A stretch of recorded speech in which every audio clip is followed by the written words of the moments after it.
आपण काय केलं, पाणी टाकायचंच नाही, डायरेक्ट 100% कंटेंट.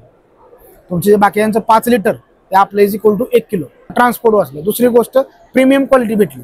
आता प्रीमियम क्वालिटी फक्त बोलून चालणार नाही, प्रूव्ह करावं लागेल ना कस्टमरला.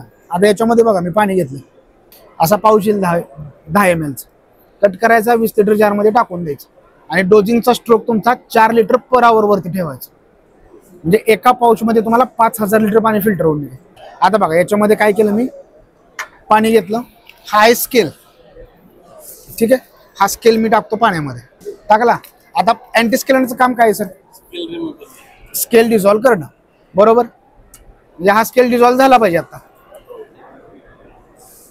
आता तुम्ही हे ऑब्झर्व करा, ज्यावेळेस तुमचं अँटी स्केलर याच्यामध्ये गेलंय का, तुम्हाला असे बबल बबल तयार झालेले दिसत आहेत का, असं झालं का डायलूट व्हायला. जेवढं टाकाल तेवढं बरोबर जाणार.